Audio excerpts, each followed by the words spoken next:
Puji Tuhan. Saya sangat-sangat excited, selalu semangat kalau masuk hadirat Tuhan karena nggak pernah keluar orang yang sama. Tuhan itu selalu memberi bekal barang siapa yang masuk hadiratnya, siapa yang mencari wajahnya sungguh-sungguh, orang itu mendapat upah, kata firman Tuhan di kitab Ibrani.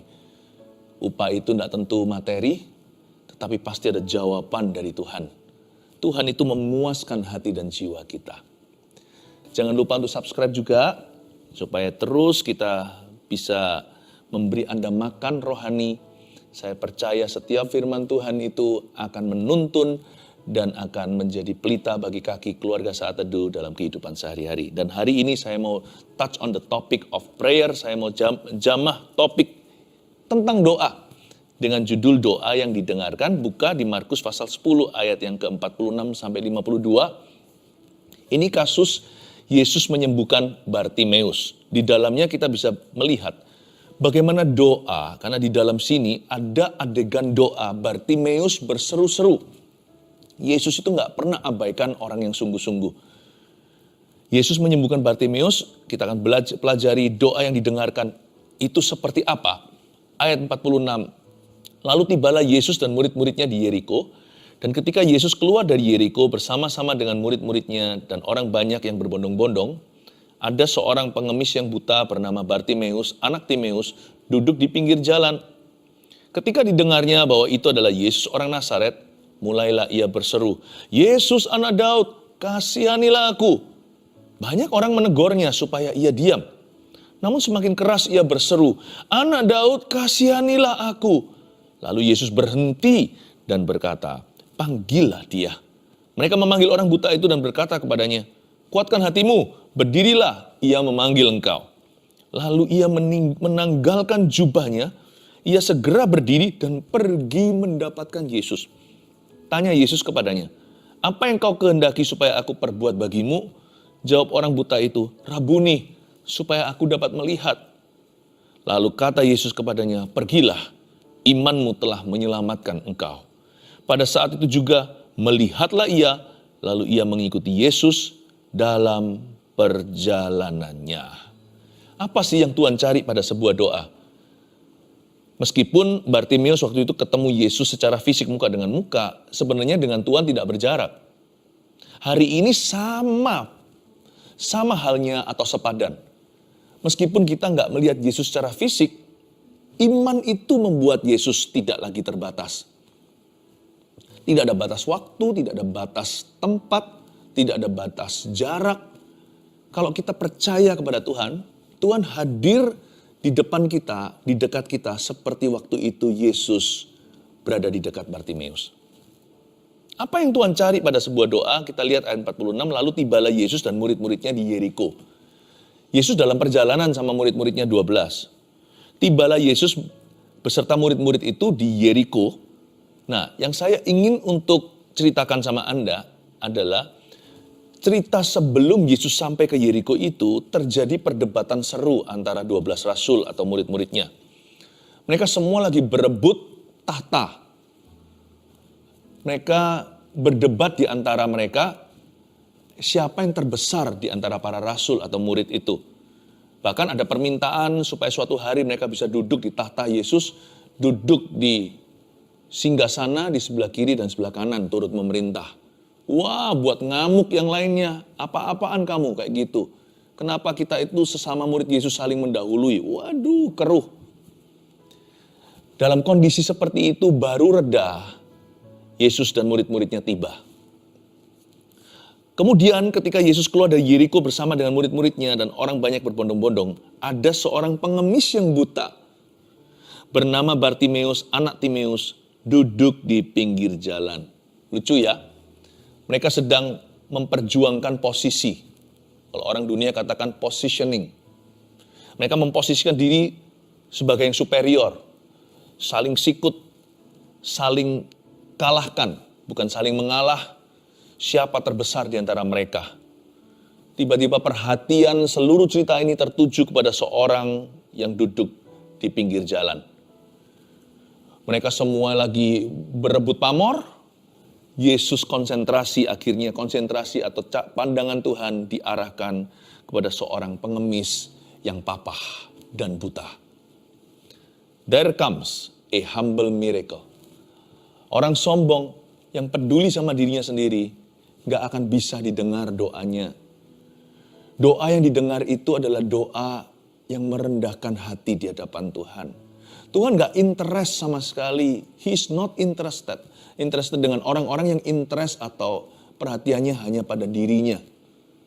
Apa pikiran orang lain tentang dirinya? Apa pendapat orang tentang dirinya? Apa kata dunia? Tuhan gak tertarik sama hati yang demikian. Tapi Tuhan itu rindu menjawab doa orang-orang yang tulus hatinya. Menjawab doa orang-orang yang sungguh-sungguh butuh. Siapapun mereka, termasuk anak jalanan, Tuhan akan dengarkan. Sebab Tuhan tidak pandang bulu, Tuhan itu tidak memandang manusia. Dia itu cinta setiap orang. Tuhan mengasihi setiap kita. Pokoknya kalau kita datang sama Tuhan itu in a real way. Jikalau kita hampiri tata Tuhan itu dengan sikap hati yang nyata. Tuhan, I really need you. Aku gak basa-basi dan aku gak ikut-ikutan.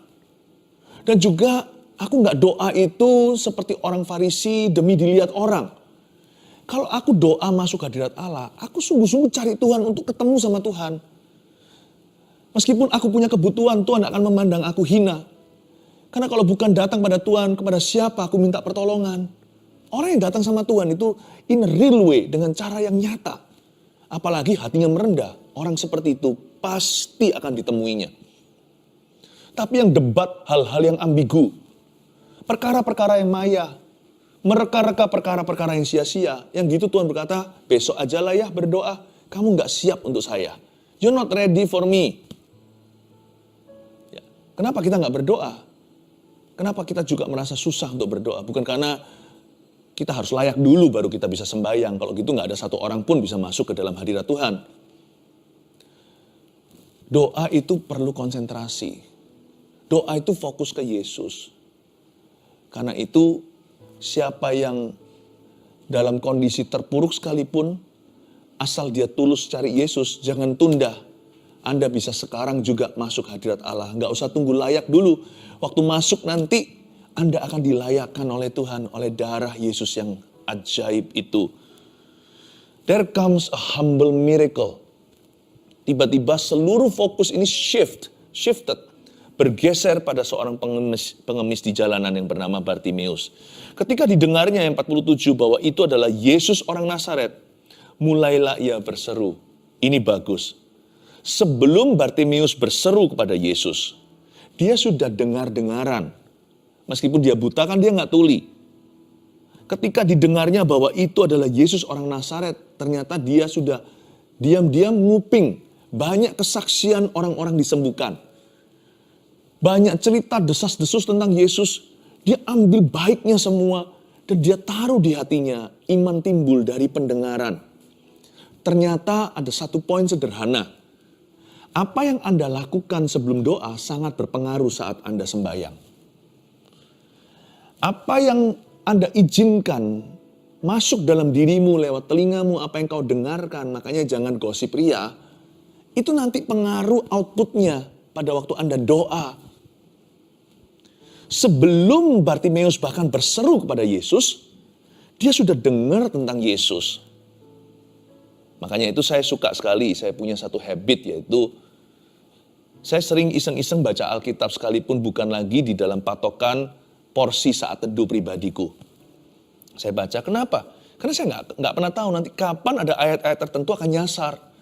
Kapan ada ayat-ayat tertentu itu akan kuperlukan dan bukan di dalam menu utama, tetapi justru firman-firman yang sifatnya seperti suplemen itu yang akan jadi rescue, akan jadi pertolonganku ketika aku membutuhkannya.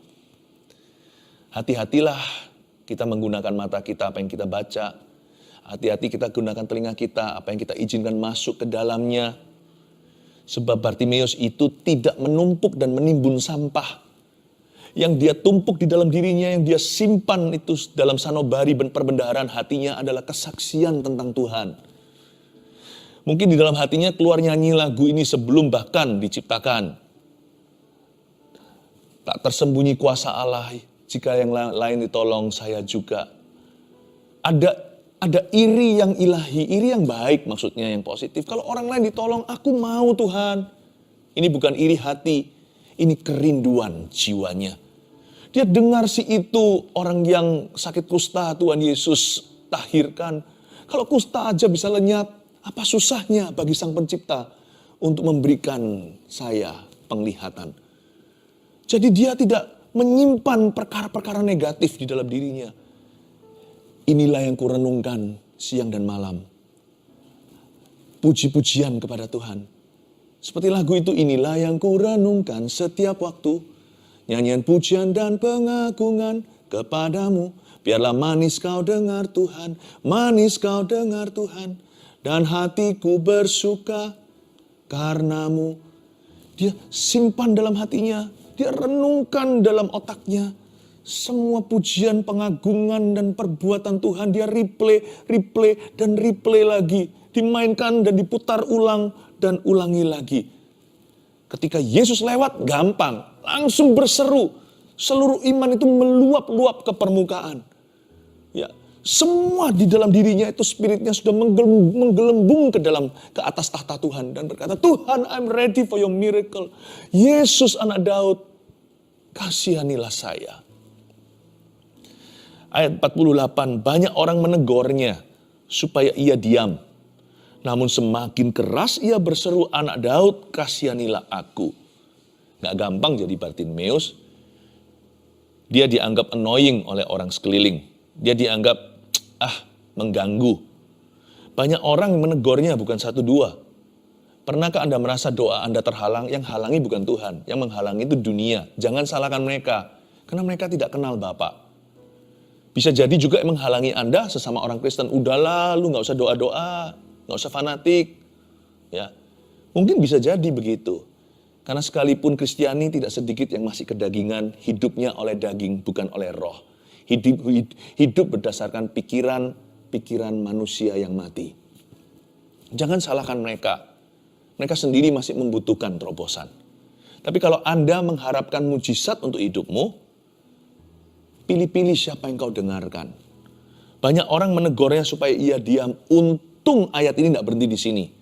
Jikalau Bartimeus menuruti keinginan dunia di sekelilingnya, tidak ada ayat berikutnya ketika dia disembuhkan. Namun semakin keras ia berseru, anak Daud, kasihanilah aku. Meskipun Bartimeus itu rendah hati, dia tidak datang ke tahta Tuhan dengan menuntut-nuntut. Dia tidak menghadapi Yesus dengan ngomel-ngomel, lalu kecewa sama Tuhan. Bagaimana kita bisa mengalami kebaikannya? Ada orang-orang yang berdoanya gini sikap hatinya. Kenapa Tuhan? Kenapa aku melayanimu, kau izinkan ini? Kenapa aku mengasihimu? Kok berakhir begini? Kita tidak bisa serbu tata Allah dengan tuduhan-tuduhan. Kalau kita mau doanya didengar, ambil arus bawah. Arus bawah itu hamba. Kita nggak bisa menghampiri Tuhan dengan sok-sokan. Bahkan meskipun kita merasa berhak untuk menyalahkan Allah, tapi sebenarnya kalau dilihat dan berkaca, kita semua ini orang berdosa layak apa? Karena itu kalau doa kita mau didengar, ambil arus bawah. Ambil arus bawah seperti Bartimeus ini. Anak Daud, have mercy on me.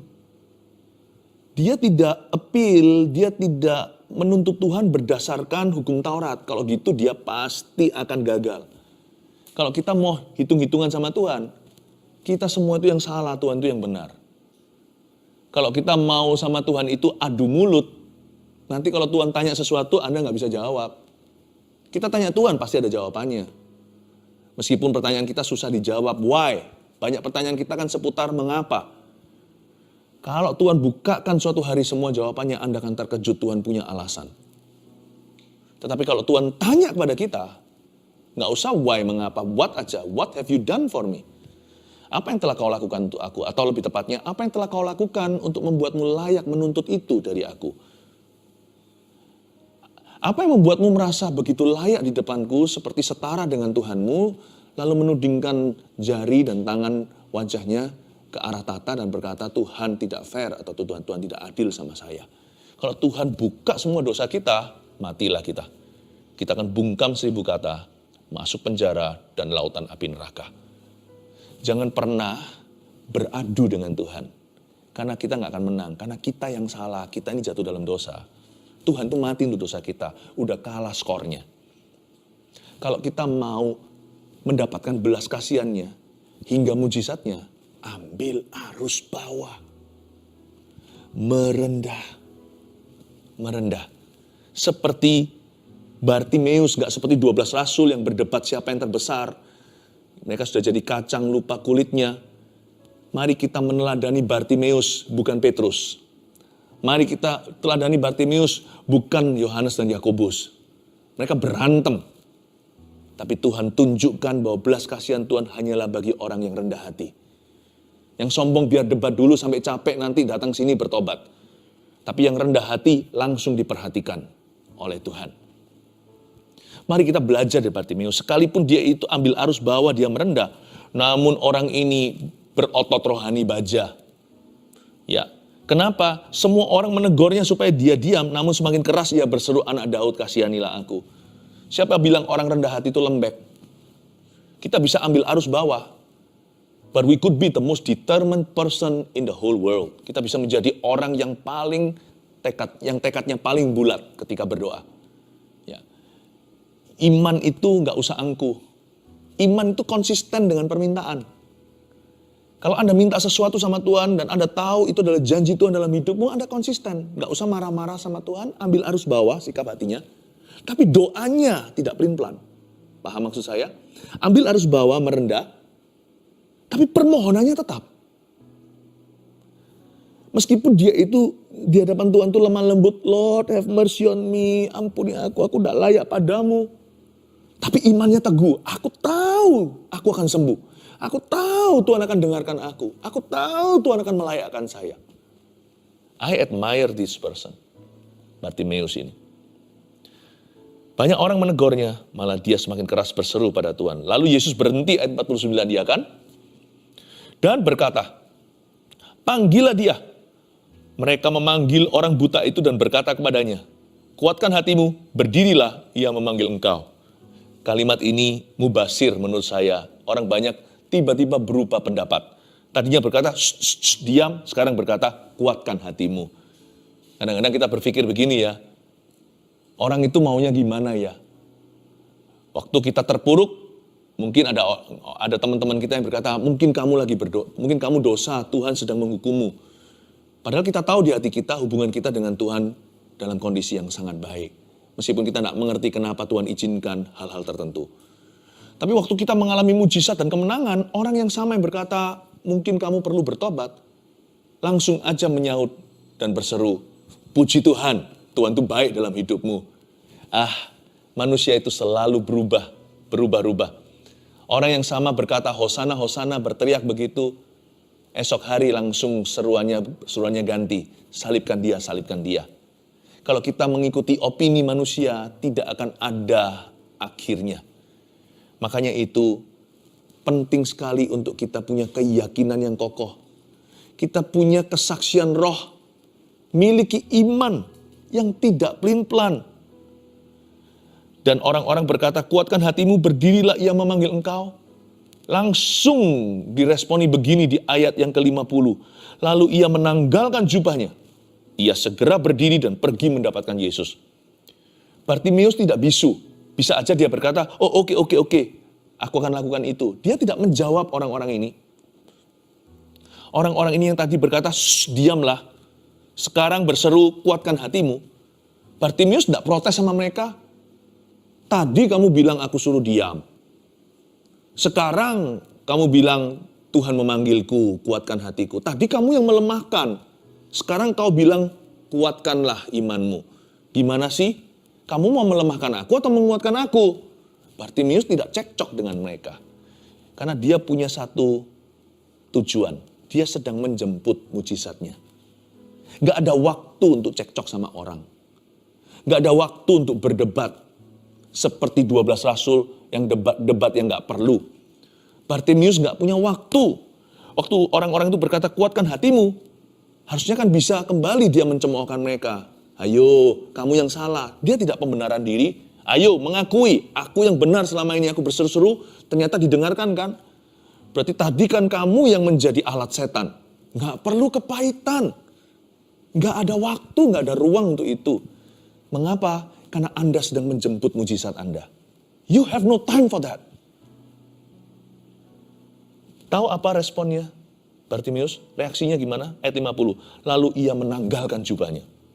Apa yang istimewa dengan menanggalkan jubah? Kan cuma copot pakaian jaketnya.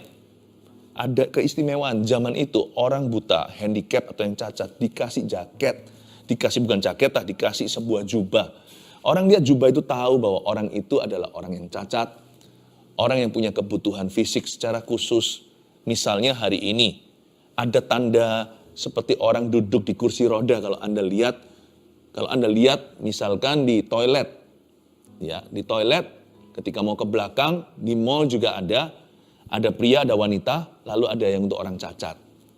Biasanya ada pegangannya untuk mereka berdiri bisa bertumpu. Demikian pula mobil, khususnya di luar negeri. Selalu disediakan di dekat pintu utama tempat orang cacat dengan gambar simpel sederhana seperti orang di kursi roda. Dan tidak boleh sembarang mobil bisa masuk ke situ, nanti bisa diangkat secara paksa oleh pemerintah daerah. Tapi tempat mobil itu yang boleh di sana hanyalah mobil yang punya tanda yang sama. Bahwa ditaruh di tanda di dashboardnya, taruh di spionnya. Memang ini mobilnya orang cacat. Dengan lambang yang sama. Demikianlah tujuan jubah. Jubah itu pada Bartimeus untuk menunjukkan bahwa dia orang yang butuh pertolongan. Tapi sama dia langsung ditanggalkan jubahnya. Dia tahu bahwa setelah dia pergi ke Yesus, menjemput mujizatnya, dia tidak akan cacat lagi. Dia tidak akan buta lagi. Dia akan melihat. Gak ada waktu untuk cekcok sama dunia. Gak ada waktu untuk kepahitan. Gak ada waktu untuk mengeluh. Bartimeus langsung menanggalkan jubah handicapnya. Menjemput mujizatnya. Tapi anehnya ayat 51 kok malah ditanya sama Yesus. Tanya Yesus kepadanya. Apa yang kau kehendaki supaya aku perbuat bagimu? Bukannya Yesus maha tahu. Jangankan maha tahu. Kalau kita aja di posisi Yesus, kita juga akan tahu. Dia datangnya dengan meraba-raba begini kok. Udah gak usah ditanya. Dia mau apa udah jelas sekali. Dia mau melihat. Kenapa Yesus masih tanya? Tanya Yesus kepadanya, apa yang kau kehendaki supaya aku perbuat bagimu? Tuhan ajari kita berdoa. Doa itu bisa mulainya umum, general. Tapi doa harus berakhir spesifik. Kita harus tahu kita mau apa. Saya pernah mendengarkan, ya bukan menilai doa orang, tapi saya belajar pula. Saya juga belajar dari doa orang lain. Apa yang baik saya tiru, apa yang kurang baik saya menghindarinya. Kadang-kadang doa terdengar sangat indah ya. Wah, fasih lidah. Segala doktrinnya, doktrin kekristenan pun ada di dalam doa seseorang. Panjang lebar. Bahkan doa makan pun bisa menjadi doa yang sangat misionaris untuk misionaris-misionaris di Afrika. Doa kita itu loh bisa mewah. Tapi setelah saya dengarkan doa tertentu seperti itu, saya bertanya pada diri sendiri, sebenarnya apa ya permintaannya ya kalau memang ada permohonan. Our prayer could be very pretty. Could sound very righteous. Yet so pointless. Doa kita bisa begitu benar kedengaran. Tetapi tanpa tujuan. Betul, doa yang sifatnya memuji Tuhan tidak minta-minta. Doa yang menyembah, enggak memohon-mohon, saya tahu. Tapi ketika masuk ke departemen meminta sesuatu, Yesus berkata, mintalah kamu akan diberikan, carilah kamu akan mendapat. Kamu akan menemukan, ketoklah pintu akan dibukakan. When it's time to ask, be clear what you're asking for. Ketika waktunya untuk meminta, pastikan jelas apa yang kau mohonkan. Minta dengan tegas. Apa yang Anda inginkan. Jangan-jangan kita sendiri gak jelas sama diri sendiri. Aku ini maunya apa ya? Gak menentu. Tapi Yesus tanya sama dia, apa yang kau kehendaki supaya aku perbuat bagimu? Jawab orang buta itu, Rabuni, supaya aku dapat melihat. Kata Rabuni itu lebih dari kata Rabi. Rabuni di sini itu melampaui sekedar guru. Rabuni ini punya arti Lord, Master, Tuanku, Tuhanku. Luar biasa iman orang ini. Semua orang lain masih merasa Yesus hanya anak tukang kayu. Atau dia hanyalah seorang rabi yang sakti bisa menyembuhkan segala. Tapi Bartimeus sudah nyebut dia anak Daud. Padahal ahli Taurat orang Farisi semua menyangkali. Mana ada yang namanya Mesias itu dalam nubuatan keluar dari Nazaret, kota hina. Tapi dia bisa mengakui, engkau anak Daud. Dia mengakui engkau Mesias. Lebih dari itu, Bartimeus tunduk pada Yesus sebelum dia sembuh. Ada mujizat enggak ada garansi atau jaminan. Tapi dia terlebih dulu menuhankan Yesus. Dia berkata, Rabuni, you are my Lord, my Master. No matter what, apapun terjadi, engkaulah Tuhanku. Engkaulah Allahku, engkaulah Rajaku. Lalu jawab orang buta itu, tidak basa-basi. Supaya aku dapat melihat. Lalu kata Yesus kepadanya, pergilah, imanmu telah menyelamatkan engkau. Dari sini kita tahu kan, Yesus tidak menyebut itu iman waktu dia masih seru-seru, kasihani aku. Yesus sebut itu sebagai pengakuan saja. Iman itu baru disebut iman ketika Bartimeus berkata, aku mau melihat. Iman itu baru diakui sebagai iman setelah jelas permohonannya. Apa yang kau kehendaki supaya aku lakukan? Rabuni, supaya aku dapat melihat, so I can see.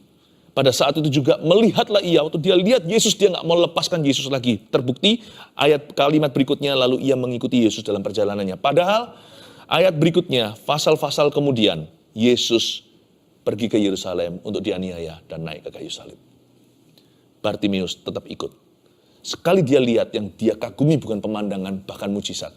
Dia lihat Yesus dan berkata, Son of God, anak Allah. Dan dia gak mau lepas pandangan. Sejak hari itu, dia mengikuti Tuhan. Saya nggak tahu, Bartimeus tidak ada ceritanya lagi. Tapi saya bahkan percaya, jikalau Bartimeus itu terus sampai kepada gereja mula-mula, dia pasti ada di golongan orang-orang yang melayani Tuhan dan memberitakan Injil. 3 hal yang kita bisa pelajari dari doa yang didengarkan. 1, doa yang merendah hatinya. Doa yang begini didengarkan oleh Tuhan. Ingat tadi, ambil arus bawah. 2, doa yang jelas permintaannya. Jangan hanya fasih lidah, kedengaran indah, apalagi mewah. Yang jelas, goalnya apa. Tuhan gak keberatan menjawabnya, asal Anda jelas. Dan kalau salah meminta, Tuhan akan luruskan. Tapi hendaknya kita tahu apa yang kita harapkan. 3, doa yang beriman kepadanya. Oh, iman Bartimeus diuji sepanjang waktu. Dari sejak dia disuruh diam oleh banyak orang. Sampai ketika dia pokoknya dihalang-halangi terus sama sekeliling dan keadaan. Tapi dia terus beriman. Pertama dia sebut Yesus Mesias. Lalu Rabuni, Tuhan dan Rajaku. Di imannya teguh, tidak goyah. Do you have faith in the Lord? Apakah Anda punya iman dalam Yesus? Doa yang merendah hatinya. Doa yang jelas permintaannya.